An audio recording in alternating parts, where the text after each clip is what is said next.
Thank you. I really appreciate being able to be here today. And as you already heard, we're going to do a little preview of Office Mix. But if you have any questions, please don't hesitate to ask me at any point in time.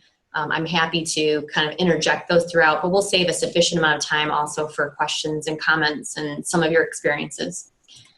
So let me start. We're going to work on a PowerPoint I put together here just to kind of show you some things.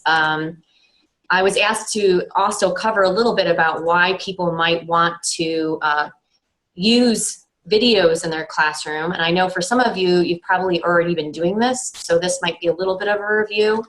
But I plan today to just spend a little time for people who are new to it to talking about why this might be helpful in your classroom and in what ways you can integrate it. But spend most of our time on the tool itself, on Office Mix, which is a free app for PowerPoint. And then finally, to provide time for questions and comments. All right, so why use online videos in your class? Flipped classrooms, hybrid classrooms are sort of becoming a more common presence in our law school classrooms. But why might you want to consider using it if you haven't already? It's a great way to engage students, and I particularly find as they prepare for class or prepare for the time you're going to meet, they're extremely helpful to get students to think a little more critically before they come to class and the material that you're going to cover. They also allow you to integrate different types of instruction, whether they're academic skills. So for example, if your students have issues with how to read the materials you're giving them, that the materials in your class are different than other classes and they may not be as ready to do that. A video just instructing them on how to read the kinds of things they're going to see in your seminar or your class is extremely helpful. It allows you not to use that time in class to cover it, but provides the students a resource that they can visit and revisit when they need to look at that skill. Additionally, I know in clinic we're working a lot on lawyering skills, but there might be some skills that are tangential that you don't want to spend time in class on, but you want them to work on outside of class, or ones that you find to be fundamental. So those are good to cover in videos. It also allows you to provide students with a good review of concepts. So once you finish something, kind of a capstone video that walks them through that concept. It allows you to incorporate assessment, and Office Mix is particularly good at that. So there are drop-in quiz questions that you can integrate into your video that collect data from the students. And I'll walk you through how we do that, but it's a great feature of Office Mix. So if you're either looking for assessment to provide to your school or even just to the students that you can either grade them or get feedback to them, from them, Office Mix allows you to do that. And it also allows you to provide more dynamic feedback. So in addition to flipping content, you could also provide videos that instruct students on what they've done. If you take a video of students negotiating, you could voice over your comments back to them and share your video with them in the end. Here's some examples of good topics to tape. One of the tricks at the beginning is learning what works well in this format and what doesn't. What works particularly well are preview and review of concepts. Also, summary of background that they need. So, for example, in clinical courses, maybe providing summary of how to read through case files, how to respond to individuals in appropriate emails, those things that you want them to have foundation in before they go to their course. Basic concepts or theory that you want them to have. These are good for video because, again, you can spend class time on something else that is more, requires more of your oversight, like application or analysis. But you also have now something that the students can revisit should they have some concerns or questions about a concept as they get further throughout the course. So for example, a student in your clinic may not have questions about certain ethical issues at the beginning of the course, but as they continue in representation, that issue that you covered earlier on is now all of a sudden at the forefront. Well, if you had a video about it, it provides the student a chance to go back and review it. basic skills that you want to model or discuss. Giving them a demonstration ahead of time allows you to have a better discussion during your time together. And working through basic problems, hypotheticals, or application of the law to hypothetical. Finally, as I mentioned before, providing feedback in a video is also a really helpful tool for students. Some basic tips for creating videos. You want to think about what you're going to show in the video. And for OfficeMix, the central focus is a PowerPoint presentation. OfficeMix allows you to drop in other content, and I'll show you that later, but the main application is PowerPoint. So you want to think about what you want that to look like.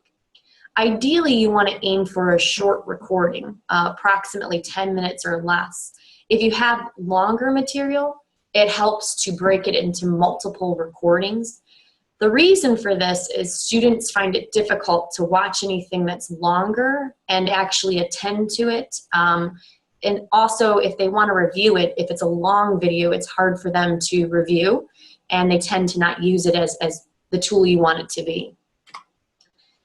You should plan to read any words you have on the screen. And I know that goes against most of what people will tell you when you give a presentation, but there's actually studies about how people use video. And one of the things we know is that when someone's watching a video, if there's words and someone's speaking, that the viewer has trouble attending to both. So you should always plan to only provide as much words on the screen as you actually want to read, and work that time into your video. Make judicious use of motion. A lot of PowerPoint has sophisticated animation, things can swirl and twirl, but we also know that this can be very distracting to viewers. So you only want to use motion if it helps advance your point. Think of meaningful visuals. What will allow the student to remember what you've told them in the video? In addition to thinking about your visual content, you want to think about your script or the notes for your talking points. You can decide from the outset how polished you want your videos to be.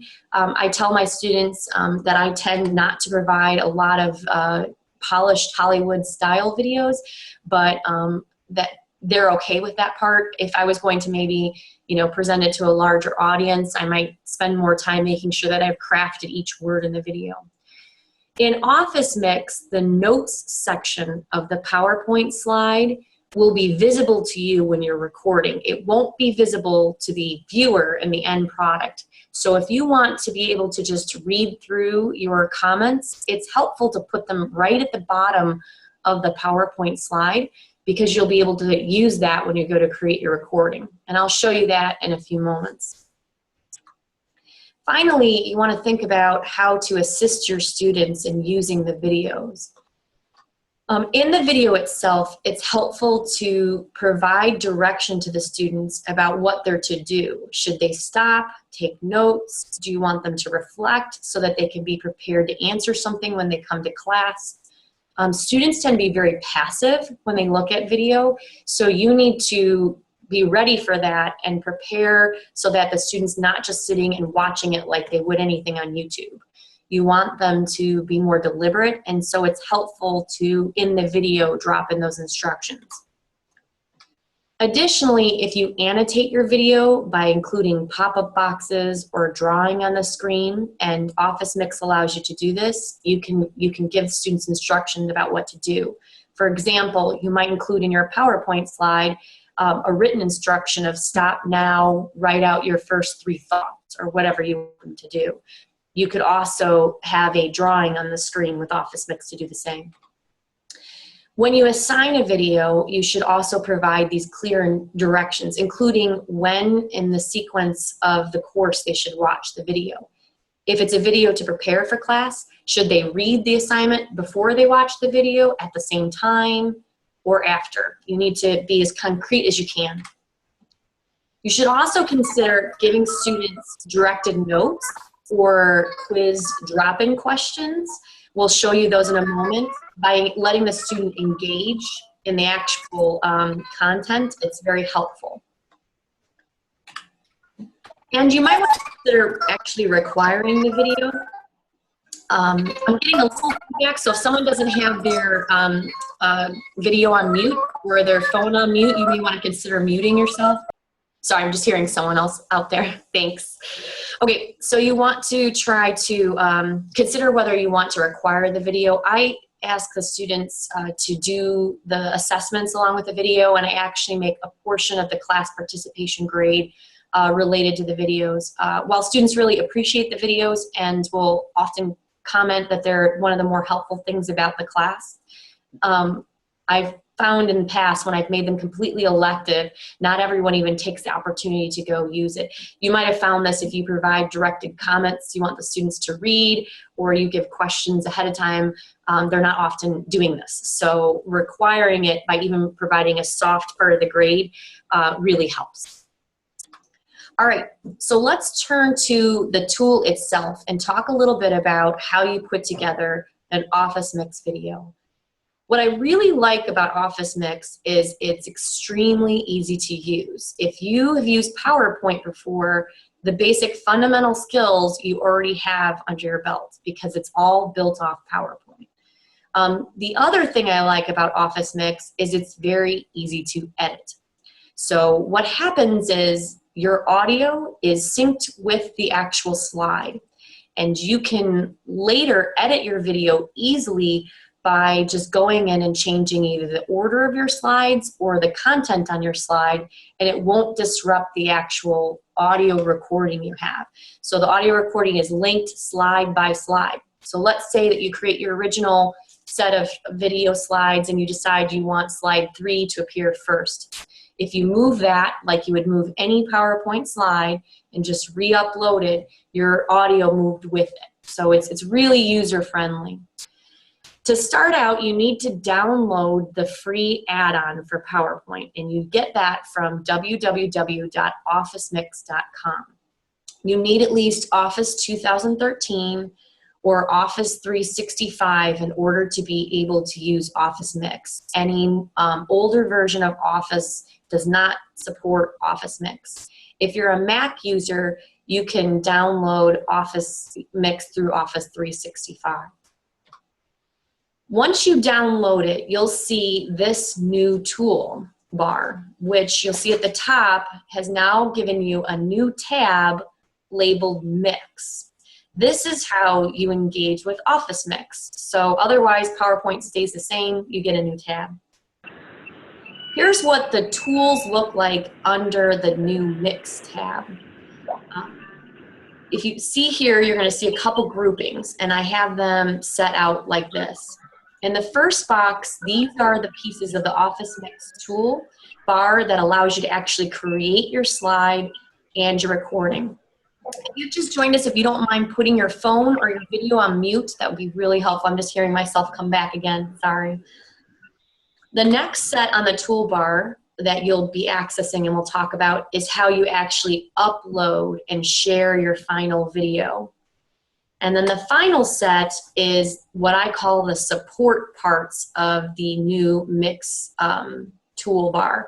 And it just basically allows you to get tutorials or ask the FAQ about what to do.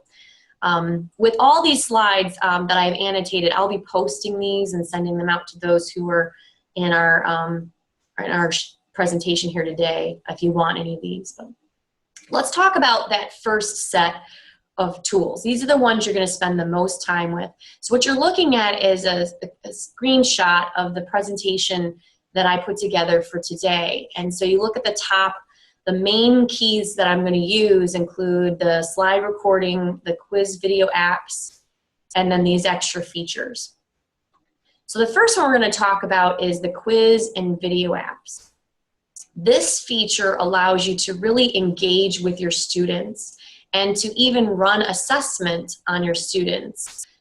So if you click here, what you'll see is this pop-up box that gives you a sorting of available quiz options. The ones that are most relevant to us are multiple choice, true, false, free response, where they can write even up to a short essay, and a multiple response poll. In other words, if you want them to be able to select more than one variation of what they would like to see or have an opinion on, the multiple response poll is a thing you can use. So once you select that, and you can now get the chance to click on, like for example, the multiple choice quiz. I add it and select it in by clicking here first. This box pops up. I pick the question I want. Here's what it looks like. So this is a multiple choice example. And what you see here is sort of the framework to build my question. I'll show you what happens to them when we put them in the video. But here's your options. You can write your actual question on the insert question here point. You can change it to a multiple select by clicking the allow multiple choice option as opposed to single. You can make it random if you want to make sure that students are, not copying from someone else by shuffling the answers if it doesn't matter to you. You can allow them to attempt multiple answers, or you can limit the attempts. Once you write your question in, every question option gives you the chance to give the students a hint, which is this light bulb. So I often include things like, if you have trouble with this question, review pages blah and blah of the material. Then you put in your answer options. You can delete anything you want. The comment box allows you to write an explanation for the answer. And then you select by using this click at the end what is the correct answer. Of course, if you click multiple choices, you can select more than one. This is what it looks like in the video on their end. So here's just an example of a very short video that I created in Civil Procedure where the question was just reviewing a basic concept, the preview video. So here the question is, what is personal jurisdiction? The students had a few options. Again, this is just a screenshot, so you're only seeing what's up on the screen, but they can roll down and figure out what it is. They select their right answer, and then it pops up, correct, great job. If they had selected the wrong answer, they would have gotten an explanation because I included that. They could also retry and continue. So that's what it looks like on their end. So they're extremely helpful because you can break the video up and make sure that they're actually listening and taking in what you want them to. Some of the other quiz questions are things like free response, so they can even just write a short answer. They can type out if you want to get them to think before they come to class. That's a very helpful one. And I'll show you in a moment, but you're actually, when you upload the video, you're going to capture all of their responses in the form of analytics. So you can capture to a person if you want to make something graded. There's a way to make sure they sign in and identify who they are. If you don't care, you can just collect options class-wide. So for example, on that question, what was the percentage correct for my class versus did Johnny or Sally, what did they know with that question? I can collect all that data. All right, the other options we have on our basic part of our toolbar under Mix are inserting other content into the presentation. And so there's several different options. This is really helpful if you've already gathered content you like in your class. Like for example, a video. You might have a video you like to show on how client interviews, what's a good client interview. And you've always used that video, you want the students to see that video. Well, you can still use the PowerPoint and just include it as an insert video. Same with audio clippings. I've used frequently audio files of court arguments that I want the students to listen to. You can create a screen recording yourself. Let's say you go to a web page and you want some discussion of how to use that web tool. You'd create a screen recording by using this button here, and then that would drop in as a slide in the presentation. You could take a screenshot and upload it. So there's lots of different options of things you can include in your presentation that would then be incorporated in the total final video. All right, are there any questions on that part so far before we go to actually creating a slide recording? I don't want to get too far ahead before we take questions. Just give a chance in case if someone has a question. Seeing none so far. Oh, here we go. Jack Graves asks, will OfficeMix allow for simultaneous recording of video of the presenter along with presenter audio? I currently do this with, is that Camtasia? Yeah, Camtasia. Mm-hmm. Yes. Tool set. Yes. Interesting. That's really great. So yes, it does. And I'll show you that when we get to the slide recording, but that's a great question. It allows you to both capture, if you like or not, your own video, your face next to the presentation as well, which I know a lot of people, the one downside to just using a PowerPoint is that it's a bit more static, but this allows you to incorporate your own video at the same time. I don't know if there's any other. We'll go ahead and if you have anything, feel free to send along. But I'll show you a little bit more then about what we are doing. So how this is different than some other screen capture tools is you put more in the way of preparation into the PowerPoint itself, making sure your files look the way the slides look the way they do, dropping in any of this new content and creating quiz questions. All that occurs before you actually voice over your presentation. And you want to make sure you have it kind of set how you want to go, because it just requires a little editing if you start recording your slides. So I generally try and decide what I want to insert, what I want my slides to look like before I do the recording. But, and I'll show you later, if you do decide you want to change something, it is pretty easy to edit. I just think it's generally best to plan ahead, just my own 2 cents there. All right, so let's say you've made the setup of your slides. You've put in all the quiz questions you really want to have. You've also included any other files or videos or anything else you want to share with the students. Now you're ready to record, and you just start by clicking this slide recording record button. This is the time now where you're going to voice over your slides, and this is what pops up. So here's again a still of me over here. This is the way to capture. If you want your video, you can turn this off. I tend not to like watching myself on the video, so I tend to not include myself. But if you want that, and again, I think the students like to see you in them, so you can include that. You also set your microphone on this side of the page as well. I often use a headset because I get clearer audio, and I'm not normally capturing myself, so I turn my web video off and I test my mic before I'm ready to go. So this is sort of like your control panel for the video. When it's actually shown, the screen will have the PowerPoint screen with the audio, and your video will be over here. The next thing that you want to look at is this button. So you've gotten into the actual operation. This button, the red record button, is how you actually start the voiceover. And you can, while you're doing that, annotate your slides by clicking any of these ink pens in any color.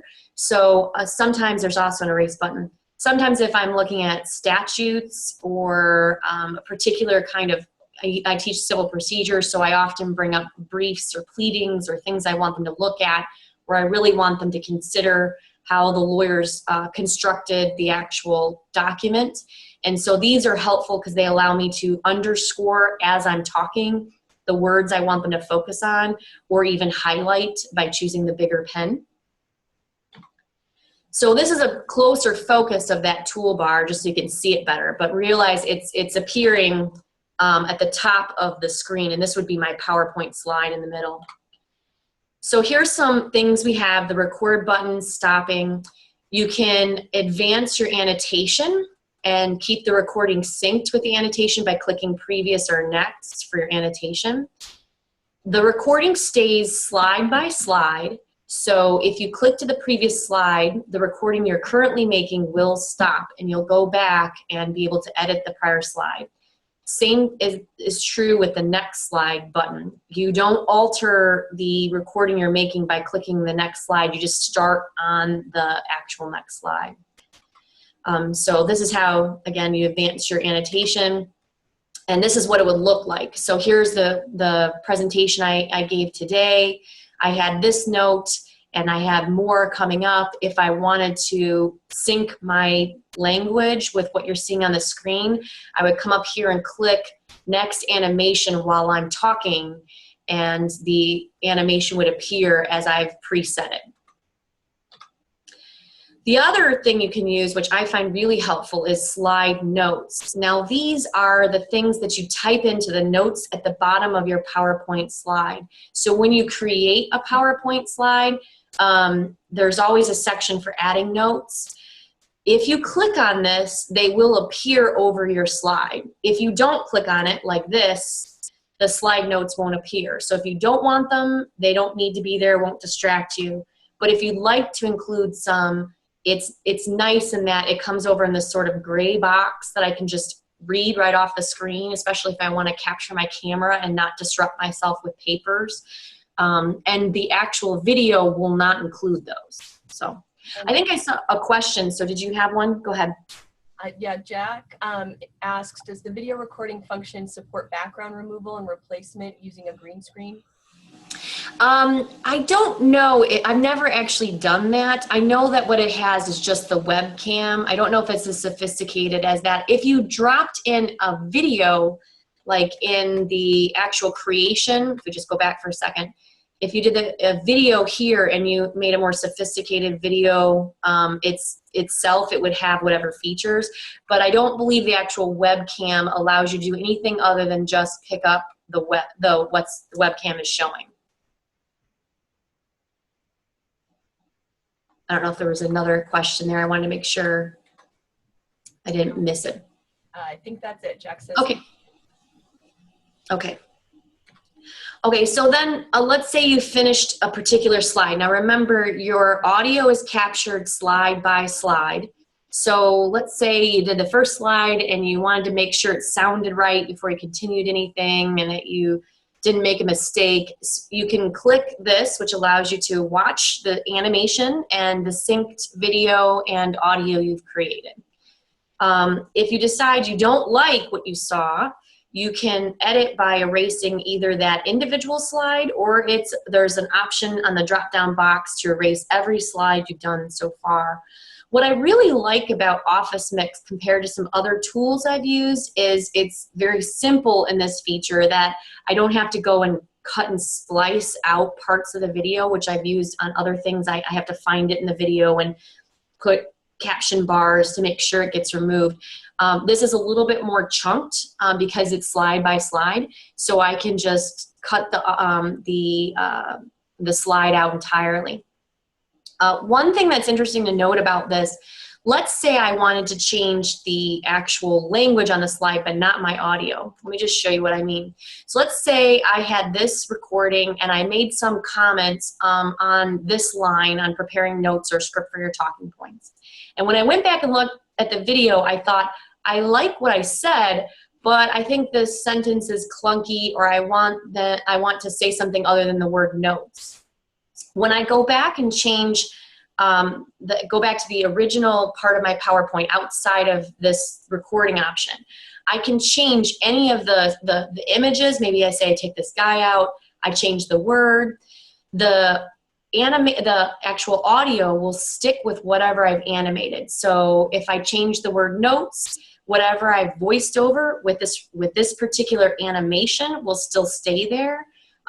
Even if I change the picture, all the audio for the slide will stay the same, which has been really helpful because I've noticed at times I didn't like the image, I didn't like the way I had phrased something in the writing, but I thought my recording was fine. It just is really, really easy to edit that way. All right, so that's the editing features. So we're back to the main screen again of how you process stuff. When you're done with all of your slides, you click the close and it'll say, are you finished with your recording? And you just click close and you'll go back to your main PowerPoint screen. So this is the one you should feel familiar with, your file, home, all those normal buttons. If you click the mix button, once you're done, you now are moving to uploading and sharing your final video. And so what you're going to click here is upload to Office Mix. This is the button you really want to use if you want to use the analytics that are associated with the quizzes. And so I always use this. You can preview your entire video if you want, and this accesses any you've created before. These options, export to video and publish to Office 360. I've never used publish to Office 365. I think it's some sort of collection they have, like a common core, because a lot of K through 12 teachers use this. But you might want to choose export to video if you want to just create a hard video file. Now, if you do that, you won't be able to access the analytics that Office Mix provides, but you would just still have an MP4 to save. I always use the upload to Office Mix, and it gives me an option of click here if you'd also like to create a video. And so I always capture both at the same time. So let's say you click on upload to Office Mix. What you'll see is this pop up, and it just walks through what you're going to do. And basically this one is kind of user proof. There's really not a lot of options you have. It just kind of tells you we're going to prepare it. Now we're moving it up to the offline and mobile devices, which is using the video option. And then it says that you're creating it. When you get to this point, if you hadn't already, you're going to need to log into your account. And so for those of you that have an Office 365 account associated with your school, you can always link all of your Office Mix there. I don't at my institution, so I created a free Microsoft Office account. So when you go to download Office Mix the very first time, it will ask you how do you want to log in, and I just created a name and password then. And it's been very helpful because I can log into it from anywhere and see all of my videos and my analytics. But basically, you click on that, and it spins its wheels for a while. An average video, if you're just linking it to the Office Mix, takes about, like, let's say, a 15 to 20 minute video takes approximately 1.5 minutes or so to upload. If you also upload the video, which gives you this option now later, it generally takes 2 to 3 times as long. So for about a 20-minute video, you know, you're looking about anywhere between 3 to 5 minutes or so, just to let you plan ahead of time. I always do the video option because I let my students download them to other devices if they don't have a constant connection. So this is what appears. This is your control for how you share it from Office Mix. Now remember, if you just want to share just your video, you can click download and save it to anything. You could save it to, you know, your computer and post it on your TWEN page or your course page or whatever you want.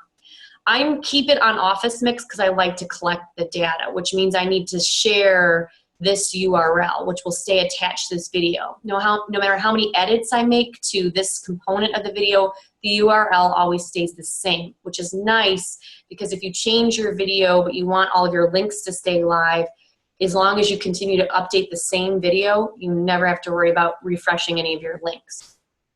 You can preview it by clicking here. You can give it any title you want, write a description in, create a category so you can search them.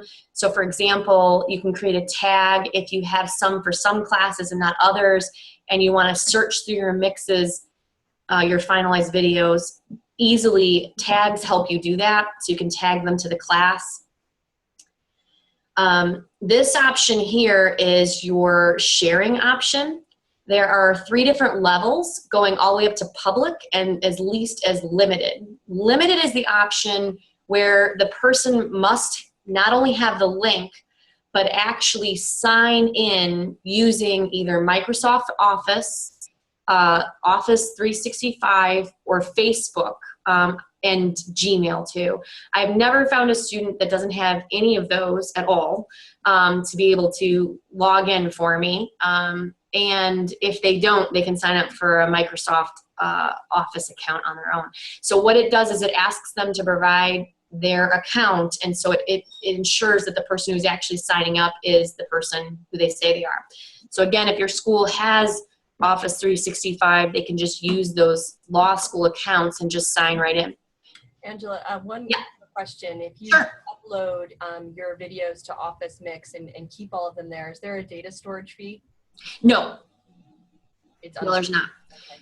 So, and they have never published any space on there now which says that they have a limit even, and I've uploaded quite a bit. So, yeah, they're pretty generous. I think they're really trying to promote this amongst educators because they also want to break into business, is my understanding. So I think they're kind of using a lot of how we use it to inform them of how to make it work better, which is why they're allowing us to use it free. Okay, and one other question. The editing function by slide appears to be very useful. Can you also edit specific segments of a video? You mean the audio part? You can't do like let's say I just want to take a phrase out. You can erase the audio for that slide alone, but you'll then have to record the audio for that slide again. So I couldn't say, let's say I slipped up and said plaintiff versus defendant, and I want to change that on the actual video, and I don't want to just say, oops, I said the wrong word. You then would have to go in and erase. I'll show you where that is. You'd select here and click erase this one slide, and you'd re-record your voice over it. You can change any piece of the actual content on the slide, the visuals and the language, without having to redo the whole slide. Great, thank you. Okay. So as I mentioned, limited is helpful if you want to make sure you're collecting individual student data and you want to grade the students. To be honest, I've moved from doing a lot of that kind of tracing to more of what will be the next slider option, which is limited, but you don't have to sign in. You just, I'm sorry, it's this one, where they just click it without having to actually sign in to view. They still need a link, so it's private in that they're non-searchable links. They're not driven by Google, so someone couldn't Google like a title and find your video. So they're still private that way, but anyone with a link could get it without signing on. So for example, when I provide help that is things I want them to do ahead of class, or if they need help reviewing, but I don't necessarily want to mandate that every student sees it, I'll just save it with that option so that the students can click in and watch it without ever having to sign on. It's just your preference. And then the last option is public. You can put it in Creative Commons if you want someone else to be able to use your video, but this is really broad, meaning anyone who has Office Mix and logs onto Creative Commons can see it. There's not an option right now to do like one professor to one professor sharing and modify it. You can obviously give them access to your video to use it, but if they want to use it and generate analytics and be able to control it, they would need to create their own. So it's not helpful if you're doing a lot of collaboration with someone at a different school, for example, or in a different class, and you really want to make sure that you each can control the video. There's an allow comments button, which to be honest, I haven't used very much. The reason I know about it is my students started making comments on what they found helpful. They sometimes resort back to their YouTube-like ways. So if they tend to be commenters there, they'll be commenters on your video. I found it interesting and I used it, but it wasn't something I even expected to get. If you don't want them to be able to comment, like if you want something to be a video that they're going to have to reflect on and you don't want them to be influenced by others, you can click the not allow comments. Now, if you want them to collaborate, you can leave comments on and they'll be able to see what other people have written in your video. So that's basically what it looks like on that end. You capture your URL and then share it, or you download it and share it from there, however you like. This is what it looks like on the student end. So that's that same video, but now on their end, they use the URL, they sign in if I required them to sign in, and they get to the first slide. When they click play, it starts just rolling through the videos. Now what you see here are several hash marks. The little hash marks are movements between one slide to the next. The big hash marks are quiz questions. They also have a table of contents, which if they click on looks like this. And so they can jump from slide to slide, not just by using the hash marks, but by using what the slide looks like. And this makes it really, really effective for students who want to review something. So let's say you have a video about how to interview a client and you have an image about with the funnel of how to ask questions. They can see that, click on that, and listen again to your instruction. So I've watched their behavior over the years, and it's interesting seeing what they go back to. But I found with this tool, since I can watch it more, that they do really like to go in and just pick up on the pieces that they didn't quite get, which is really what I want them to do. I mean, I don't need to take up their time to watch an entire video multiple times through, but if they can come back and get a concept, it really helps. These slides are the question slides. One thing I didn't mention before, and I apologize, you cannot voice over a quiz question. So if you want to include a question and you want like a hint, you need to include it in the hint bubble. You can only voice over the other slides, the traditional slides that you created. But let's say the student just wants to come back and just revisit those questions, they can do that. And quite frankly, sometimes I have students that don't want to listen to certain pieces, they just want to click on the question slide. That's fine, and they do that. Did we get another question? I didn't mean to move on. I don't think so. Okay, something just popped up on mine. I wanted to make sure I didn't miss anybody. All right, well, that's really at the end of basically how Office Mix works in a nutshell. As I mentioned, I'll post these slides, and I have a short summary that's in written form, so if you like to read text, I have that as well that I'll be happy to share. But are there any questions about how to use Office Mix or creating videos, or if you have any thoughts or comments about how to use it yourself that others might want to know about, that would be great.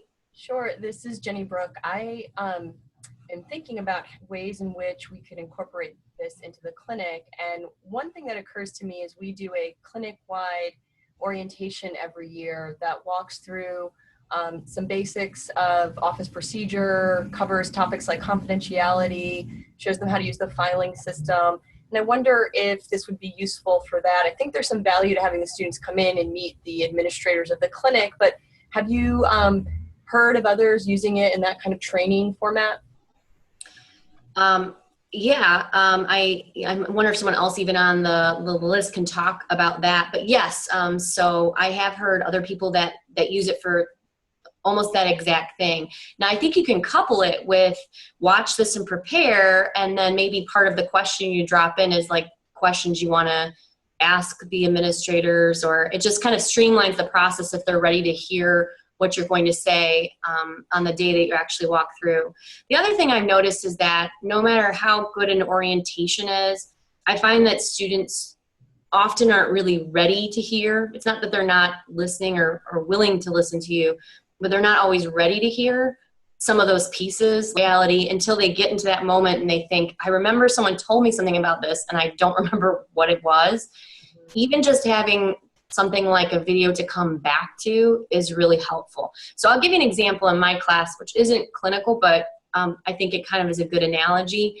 I put a lot of my, what I would call my course rules of how we operate in our class in a video and give that to them before we meet the first day.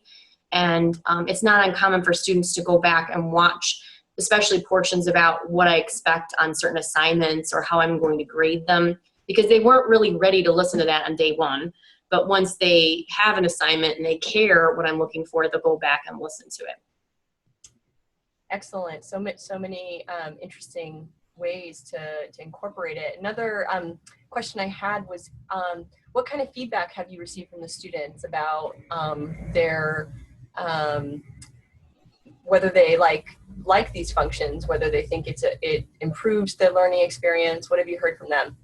So to be honest, they generally ask me to create more. So especially for certain students, I find like the millennials really are so used to watching video to do things. You can't buy an electronic product or anything really these days without getting linked to a how-to video. So they're already primed to learn this way. The one thing I will tell you though, when I've talked to colleagues who have had less favorable results, I think the big difference is either making the video too long so that it's hard to use and kind of minimizes the chance for them to repeat it and revisit it. That's one comment people will give me when it didn't go as well. The other is when it seems just like excess work.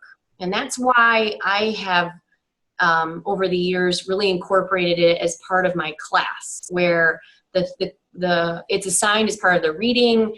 I generally look at the results from the quizzes, even if I'm not grading them on like the actual how many did you get right. I give them part of their grade for actually completing it. And I think that's because they don't want to feel like, by far and away, the best part about creating videos. So I use them a lot. I don't have a video for every single class, but I'm getting close to it now. And what I found is the things I always wanted to be able to talk to the students about, really spending time on a hypothetical, talking about not only what the answer is, but what would this be like in practice, getting to deeper questions of, ethics and what the practice of law might look like, are things I used to not really have time to get to, or we get to it and it'd be towards the end of class and the students would be sort of already waiting to go out the door. Some of the students wouldn't have a clue what we've just talked about. So my class was on polar ends of the students that were weaker, not understanding what we talked about. The students that were stronger were kind of getting bored, and we finally got to the interesting topic, and I never quite got there. So what I found happen was, especially when I started putting content out that helped them prepare for class, helped them focus on what they were supposed to get from the reading, helped them anticipate what we were going to talk about in class better, the weaker students were able to come up with my middle, and my classes were just, the students were doing better. So we were able to get to content we never did. And my stronger students were less bored because we didn't spend as much of class getting everyone to the level where they came in. So I really found it to be most helpful because frankly, over the years, the chasm between the top performing students. Any other questions before we close out this session? Okay, well, seeing none, I want to thank Angela Upchurch for her incredibly great presentation, which I know someone's chiming in here and who agrees. Jack, thank you. Thank you very much. Incredibly clear, and at least for me, made the prospect of doing more of this less daunting. So I really appreciate your time and thoughtfulness, Angela. For the rest of the participants still on the call, I wanted to thank you for your interest in the program and encourage you to join us again. Our next webinar will be on November 29th. Note the time will be different. It'll be from 3 to 4 p.m. Eastern time, and we're going to hear a presentation on the legal tech audit. Claire Lorem from TutorPro and Professor Gabe Tannenbaum from Suffolk will walk us through how that free legal resource for law students and legal educator works, and also share ideas about how other members of our community are incorporating it into their classes. So thank you again, Angela. Thank you. And I will be sharing Angela's materials, or Angela, please feel free to respond to the email and for anybody that was on the call. And we will also be posting the video and those materials so that other members of our community can access them. So thanks, everyone. Thank you very much. Take care. Bye-bye. Bye.